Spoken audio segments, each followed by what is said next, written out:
Zippo Tính Ngôn ở thị xã Phú Mỹ, thành phố Bà Rịa. Chào tất cả các anh em gần xa nha. Hình thức giao dịch thì bên em như cũ nha anh em, chuyển khoản full em bao ship, ship code cọc 100k và không bao ship. Hôm nay em lên cho anh em Zippo âm hay nha anh em, tổng hợp với cây Zippo âm hay mã số 1. Lên cho anh em một cây vỏ đồng xả rôm nha anh em, rát xả nha, một đáy 7A8 đây, 7 là mã nha anh em, 8 là mã chứ cây này 8 là mã, 1992 nha anh em. Đó, một cây rát xả đẹp len ken sờ ben luôn, có khắc chữ nè, hơi mờ nha anh em xài lên nước là hết thấy chữ này. Mấy nếp ố ố này do spa chưa kỹ nha anh em về xài lấy tay vuốt vuốt vài lần là nó sẽ sạch sẽ rồi, giờ lên nước đẹp. Âm tốt mà. Âm bao hay nha anh em, tính đồ âm thanh đâu hết trơn rồi. Đó, bánh xe cực kỳ bén nha, ruột trùng nha anh em, ruột 8 là mã, trùng 5 nha, bánh xe bén. Đó, nguyên zin luôn, chỉ tẩy lớp mạ rôm. Rồi 600 nha anh em, mã số 1 600. Mã số 2 lên cho anh em một cây slim nha, slim 1985 nha anh em, vỏ đồng mạ rôm bóng. Cái này cũng còn đẹp nha anh em, ấn móp chưa thấy nè. Slim này có âm nha anh em.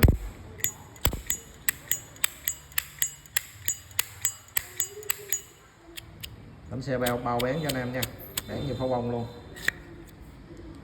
Ruột còn đẹp nha, ruột 5 gạch quyền trùng nè, bánh xe bén. Cái này thay lưỡi gà rồi nha anh em, đã thay lưỡi gà rồi. Cây slim thay lưỡi gà, bánh xe bén, âm tốt. Rồi 400 nha anh em, mã số 2 400.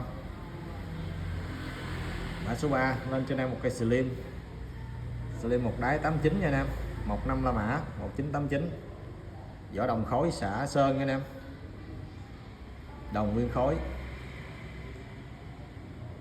xả bỏ lớp sơn tĩnh điện màu đen nha anh em, có âm luôn nha. Bánh xe cực kỳ bén luôn nè. Đó, đồng khối xả sơn nha anh em, cũng giống như là đồng rim nha, ruột 5 la mã trùng. Đó, bánh xe bén ngon lành cành đào, đã thay lưỡi gà luôn rồi nha anh em. 450 nha anh em, cây đồng khối slim 450. Đó, 450 mã số 3. Mã số 4 lên cho anh em một cây mã Niken vậy nè, chủ đề đắp nổi nha anh em, chữ đắp nổi nha, một đáy 06 nha, cây 06, quảng lời zin nha. Cái này đẹp len ken luôn nha anh em, đẹp len ken luôn, âm hay luôn.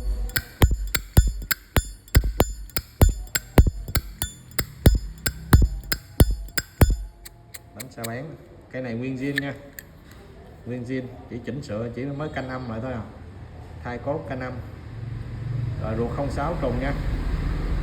Ở vỏ ruột trùng, bánh xe bén nguyên zin luôn, ruột 06 trùng 5.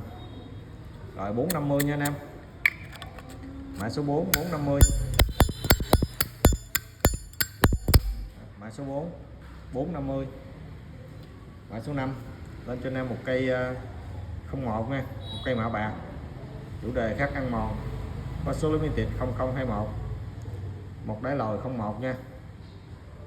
Cái này đẹp len ken nha anh em, chưa đinh lửa luôn á, là zin. Cái này nguyên zin nha, chưa có lên lửa, do không có hộp bảo quản nên có xước, có trầy xước nha anh em. Âm hay luôn nè.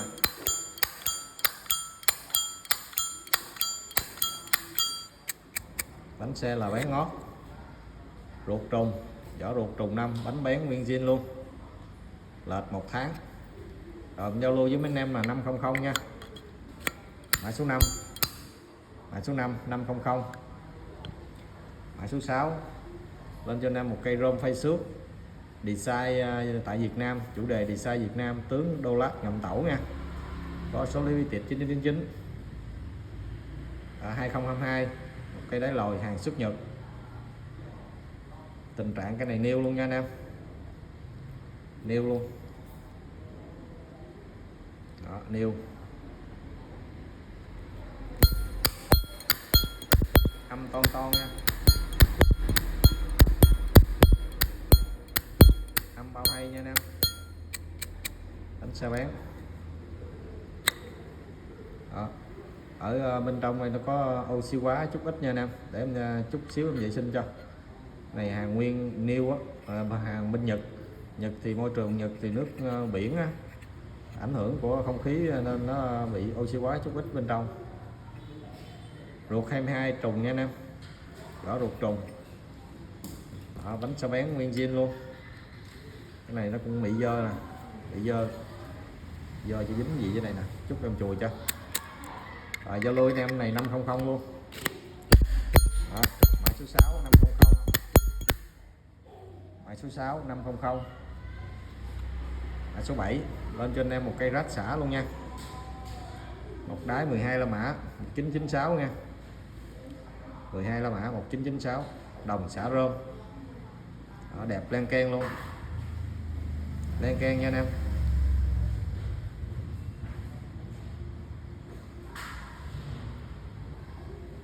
Như cái này có cấn dâm đâu đây nè đó, có cấn đây nha anh em, âm hay luôn nha.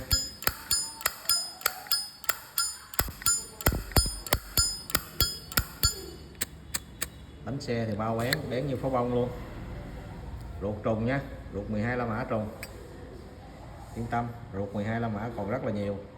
Cái này ruột trùng 5 luôn nha, thiếu ruột 13 la mã chứ ruột 12 là trùng, ruột 12 còn nhiều lắm đó. Rõ ruột trùng, bánh bén ngon lành, 600 luôn nha đó. Mã số 24, mã số 7 600. Mã số 8 cũng cây đồng xả rôm luôn nha anh em, một cây rát xả rôm đó, còn dính anh em xài lên nước là hết thấy cái lớp đốm đỏ đỏ nè. Một đáy 2016 nha, dòng đáy lõm nội địa Mỹ nè.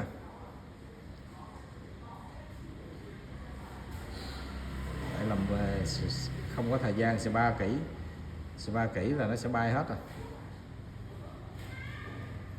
Cái này cũng còn đẹp nha anh em, còn đẹp, đặc biệt âm cái này rất là hay nè.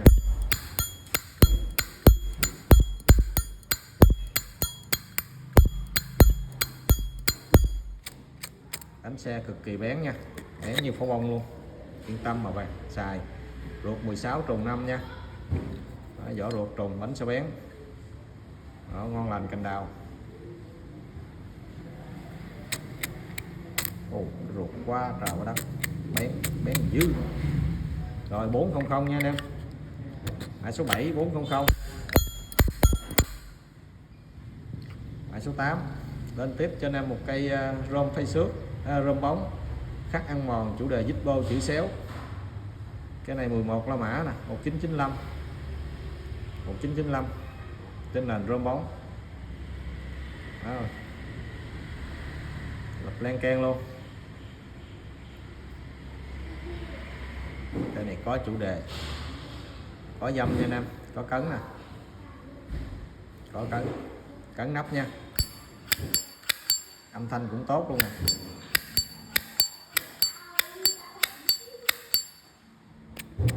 Bánh xe bén nha anh em, cái này cũng bánh xe cũng rất bén luôn nè đó. Này mấy đây 10 là 1 la mã ruột trùng nha anh em, ruột trùng, ruột 11 la mã, yên tâm. Zoom lên cho mấy anh em xem cho kỹ đó, rõ ruột trùng 5, bánh xe bén ngon lành. Rồi 600 luôn nha anh em, mã số 8 600. Mã số 9 một cây Hawaii Kingdom chủ đề khắc ăn mòn trên nền rơm bóng. 14 là mã 1998. Đó, cái này cũng còn đẹp nè.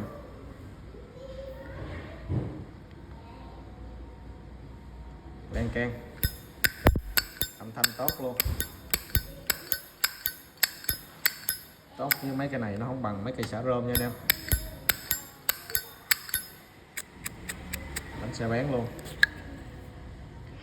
Ruột trùng 5, vỏ ruột trùng, bánh xe bén nguyên zin luôn. Rồi 600 luôn nha anh em. 600 luôn. 8 mã số 9. Mã số 9 600. Mã số 10. Lên cho anh em cây mạ bạc. Anh em nào chữ emblem zin nha. Anh em nào tên Yến hay là tên gì đó, chữ Y đứng đầu nè, chốt về hộp gu luôn. Một đáy 09 nha. Cái này 09. Cây mạ bạc 09. Đó. Tình trạng là len keng luôn. Len keng nha anh em. Âm rất hay nè.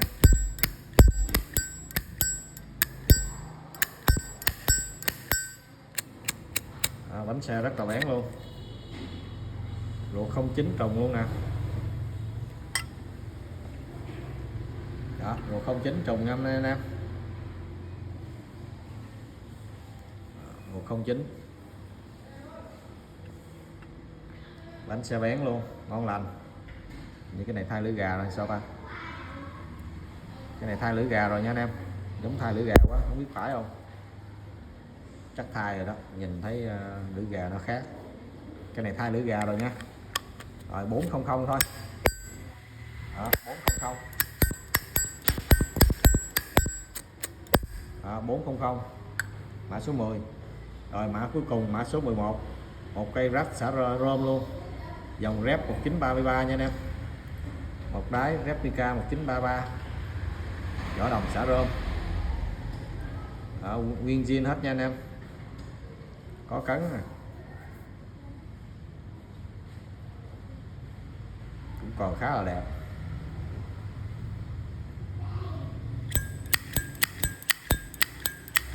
Dòng rep 33 nó đổ keo ở trên nè. Nên âm không có nha anh em, âm không hay nha. Bánh xe bén nè. Rep 33 xài ruột 99 nha anh em. Xài ruột 15 la mã nha. Đó. Nguyên zin, chỉ xả lớp rơm thôi. Lề zin hết. Một đáy nè, 1933 bản phết. Em Zalo với anh em cái này 1001 nha. 1100. Đẹp, bao đẹp. Rồi anh em nào chốt được gì cái mạnh dạng phone giùm em nha. Cảm ơn mấy anh em đã xem.